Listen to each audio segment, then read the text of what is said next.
Olá, sejam bem-vindos ao canal Viagem Espacial. E hoje estaremos com o último episódio sobre a Via Láctea. Queremos agradecer a todos pelas visualizações e também as curtidas. Assim o nosso canal está crescendo cada vez mais. Por favor, continuem se inscrevendo e compartilhando nossos vídeos, com isso o YouTube reconhece o nosso trabalho e divulga para mais pessoas.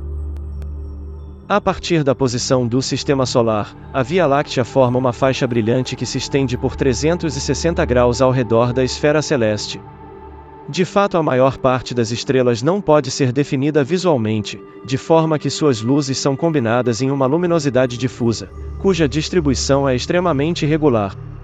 O plano galáctico é inclinado cerca de 60 graus em relação à eclíptica, fazendo com que a galáxia cruze tanto constelações do hemisfério celeste norte quanto do sul e que, portanto, possa ser vista de qualquer lugar do mundo. O polo galáctico norte localiza-se na constelação de Coma Berenices, enquanto o polo galáctico sul encontra-se na constelação de Escultor. O centro da galáxia localiza-se na constelação de Sagitário, onde estão presentes as regiões visualmente mais brilhantes, como a nuvem estelar de Sagitário e partes do bulbo central, além de muitos aglomerados globulares e a nebulosa da Lagoa visíveis a olho nu. Esta região apresenta, contudo, uma proeminente faixa escura distribuída de forma irregular. A partir desta região em direção às constelações de Águia e Cisne, a banda obscurecida continua evidente, dividindo a faixa da galáxia em duas. Seguindo sua trajetória até a constelação de Cassiopeia, a galáxia se mostra como uma faixa simples e menos proeminente, cuja largura varia irregularmente. Esta faixa contínua pelas constelações de Gêmeos, Órion, Monoceros e Cão Maior igualmente pobre em brilho, embora alguns aglomerados abertos, como M41 e M47 sejam visíveis a olho nu. Contudo, a partir das constelações de Vela, Carina, onde situa-se a nebulosa de Eta Carinae, Cruzeiro do Sul, Centauro, Norma e Escorpião até o retorno a Sagitário, a galáxia volta a exibir um brilho intenso. A faixa brilhante contínua, mais irregular, é recortada por regiões obscurecidas por nuvens moleculares, como a nebulosa do Saco de Carvão. Por ser um objeto difuso e com baixa luminosidade superficial, a observação da Via Láctea é fortemente afetada pela poluição luminosa. Em áreas extremamente escuras, onde não haja nenhum tipo de poluição luminosa, onde a magnitude limite chega a mais 6,0 aproximadamente, as estruturas da galáxia são facilmente perceptíveis, sendo seu brilho tão intenso a ponto de projetar sombra. Em áreas rurais, mesmo com o leve brilho ocasionado pelas luzes urbanas, a Via Láctea se mostra proeminente no céu. Em áreas suburbanas, onde a magnitude limite é de mais 4,5, a iluminação noturna faz com que a Via Láctea se torne pouco estruturada e fortemente obscurecida, mesmo quando em direção ao zênite. No centro das cidades é praticamente impossível observar a galáxia. A faixa brilhante e sinuosa da Via Láctea instiga a curiosidade humana desde a antiguidade. Pelo fato de se estender por todo o céu, a galáxia foi tida como análoga a rios, como no caso de lendas antigos egípcias, em que era comparada ao rio Nilo, contudo corria nas áreas habitadas pelos espíritos. Na língua chinesa e na língua japonesa, a galáxia recebe a denominação de rio prateado, enquanto, para os hindus, a Via Láctea representa o acurso do Ganges celestial. Há referências em outras culturas da Via Láctea como sendo um rio que conduziria à imortalidade. Segundo a mitologia grega, Héracles, filho de Zeus, foi levado para se alimentar no seio de Hera, sua esposa, e dessa forma obteria a imortalidade. Entretanto, ao saber que Héracles era, na verdade, filho de Zeus com uma concubina mortal, imediatamente empurrou o menino, e seu leite derramou por todo o céu, formando uma faixa esbranquiçada. Possivelmente, o nome da galáxia surgiu a partir desta lenda, com base no surgimento da expressão do grego helenístico Galaxias Cuculus que, traduzido para o latim, veio a se tornar a Via Láctea. Desta mesma expressão surgiu a palavra galáxia, cuja raiz significa simplesmente a leite. Em culturas indígenas, o formato irregular da faixa brilhante era assimilada como sendo figuras animais. Para os índios dizanos, por exemplo, a Via Láctea forma a figura de duas cobras que se enrolam, enquanto para os quichuas as porções escuras da galáxia representavam diversos animais. Na mitologia dos índios Tupi-Guarani, a Via Láctea é na verdade o caminho das Antas. Parte desta faixa representa a plumagem da Ema, uma grande constelação que se estende entre as constelações ocidentais do Cruzeiro do Sul e Escorpião. De fato, a maior parte das lendas concebe a galáxia como sendo um caminho ou uma estrada. Segundo algumas crenças de povos esquimós, dentre outros, a faixa brilhante forma o caminho das cinzas. Em culturas africanas, esta crença provém da lenda de uma menina que marcou seu caminho para que seu povo pudesse encontrá-la. Para os Cheyennes e outras tribos das grandes planícies dos Estados Unidos, a Via Láctea é a trilha de poeira deixada pela corrida entre o búfalo e o cavalo. Os turcos conheciam a galáxia como a Djiler Juli ou a Estrada dos Peregrinos.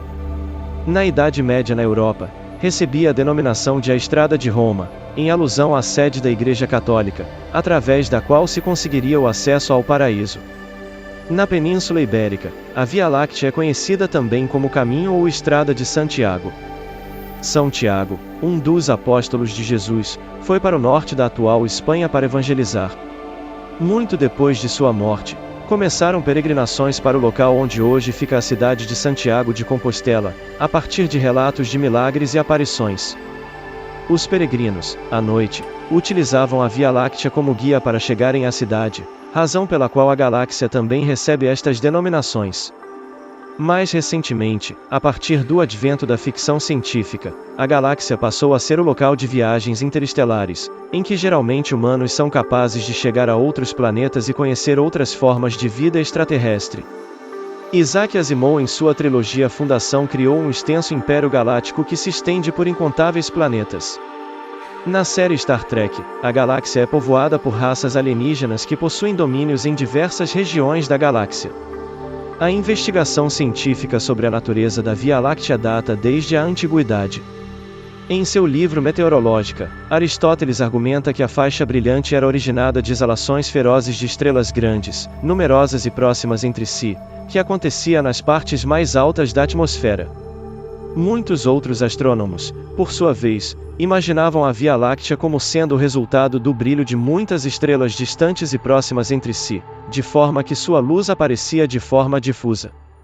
Avenpace, por exemplo, afirma que as estrelas que quase se tocam, formam uma imagem contínua, o que seria o resultado da refração da atmosfera.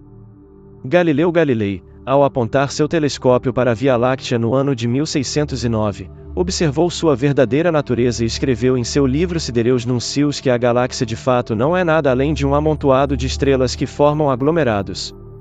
Para qualquer direção que se aponte o telescópio, uma vasta quantidade de estrelas imediatamente se mostra, muitas delas bastante brilhantes, enquanto o número de estrelas pequenas é incalculável.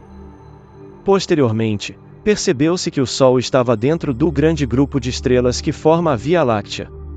William Herschel e sua irmã, nos anos de 1780, foram um dos primeiros a tentar determinar a posição do Sistema Solar na galáxia a partir da densidade de estrelas observada. Concluíram, então, que a galáxia teria forma achatada e que o Sol estaria próximo à sua região central. Jacobus Captain, no fim do século XIX, chegará à conclusão semelhante ao constatar que a densidade de estrelas decrescia conforme a distância ao Sol. Estas constatações eram vistas com ceticismo pela comunidade científica da época, e de fato estavam erradas por terem a premissa de que nada bloquearia a luz das estrelas e que, portanto, todas podiam ser vistas, pois não sabiam da existência das nuvens moleculares. No ano de 1917, Arlo Shapley conseguiu medir a distância de dezenas de aglomerados globulares, utilizando algumas estrelas variáveis presentes em cada um dos aglomerados, e percebeu que estes pareciam se concentrar em uma certa região na constelação de Sagitário, concluindo que lá deveria estar o centro da galáxia.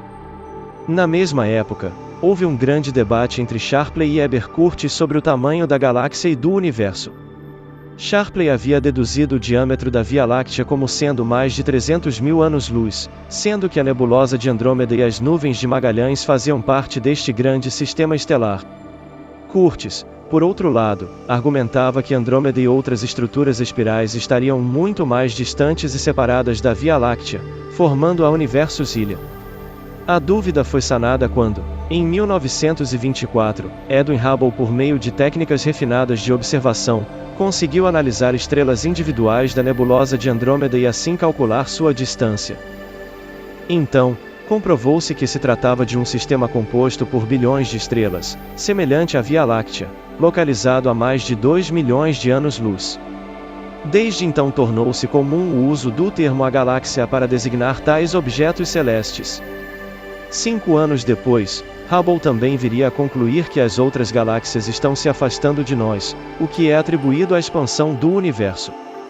Na mesma década, Jean Oort e Bertil Lindblad observaram que o Sol não ocupa uma posição fixa na galáxia, mas orbita ao redor de seu centro, deduzindo a partir do movimento próprio das estrelas nas proximidades do Sistema Solar. Embora algumas dessas estrelas apresentem um movimento irregular, a análise de uma grande quantidade permitiu concluir que se moviam em uma mesma direção, assim como o Sol, ao redor do centro da Via Láctea. Somente na década de 1930 percebeu-se a presença da poeira interestelar, responsável por obstruir nossa visão de várias regiões da galáxia. Desta forma, justificou-se os erros cometidos anteriormente na determinação do tamanho da galáxia e de sua estrutura. Durante a Segunda Guerra Mundial, o astrônomo Walter Baade notou que os componentes estelares da galáxia não se diferenciavam somente pela sua localização, mas também pela diferença de idades e sua ligação com a composição química. Então, dividiu as estrelas da galáxia em 2 grupos: o primeiro, população I, formado por estrelas mais jovens e ricas em metais que formam o disco, e o segundo, população segunda, composto por estrelas antigas e pobres em metais, localizadas principalmente no núcleo e no halo. William Wilson Morgan, em um estudo publicado em 1951, mediu a posição de muitas estrelas de classes espectrais O e B, associadas a nebulosas, e percebeu sua distribuição peculiar, revelando os braços espirais da Via Láctea. Técnicas de radioastronomia criadas no fim da década permitiram encontrar as distâncias das nuvens moleculares, que igualmente evidenciaram a estrutura espiral da galáxia. Desde então, a observação da Via Láctea tem sido feita não só em luz visível, mas em diversos comprimentos de onda do espectro eletromagnético, desde o infravermelho até raios X e gama, que permitem sondar as estruturas além das faixas de poeira até seus confins. Em 1989, a fim de mapear a posição de mais de 100 mil estrelas de toda a galáxia, foi colocado em órbita o satélite Hipparcos, cujos dados deram origem a um extenso e preciso catálogo estelar. Já no fim de 2013, iniciou-se a missão Gaia, com o objetivo de mapear com precisão a posição de cerca de 1 bilhão de estrelas da Via Láctea. A partir de técnicas de astrometria, vão ser determinadas o movimento próprio das estrelas, fornecendo dados sem precedentes sobre a dinâmica da galáxia. Pretende-se ainda, durante os 5 anos previstos da missão, mapear outros objetos, como corpos menores do Sistema Solar, planetas extrasolares, protoestrelas e buracos negros tanto na Via Láctea quanto em outras galáxias distantes. Devido ao movimento de translação da Terra, somente em um certo período do ano o centro da galáxia está visível no período noturno, a chamada temporada da Via Láctea, muito importante para astrofotógrafos. No hemisfério sul a temporada começa aproximadamente no final de janeiro, e se encerra em outubro. Já no hemisfério norte, o centro da Via Láctea somente é visível para observadores localizados ao sul do paralelo 55 graus N. Estudo da Via Láctea não é uma tarefa fácil, pois, como estamos dentro da galáxia e ainda não temos a tecnologia necessária para explorá-la, ainda é muito difícil realizar estudos com grande precisão. E assim terminamos este último episódio sobre a nossa Via Láctea. Espero que todos tenham gostado, e em breve estaremos abordando tudo sobre o que é o universo. Muito obrigado por vocês terem assistido o vídeo até o final. Aproveito a oportunidade e peço que você se inscreva no canal, dê aquele like, e ative o sininho das notificações para receber novos conteúdos. Até mais!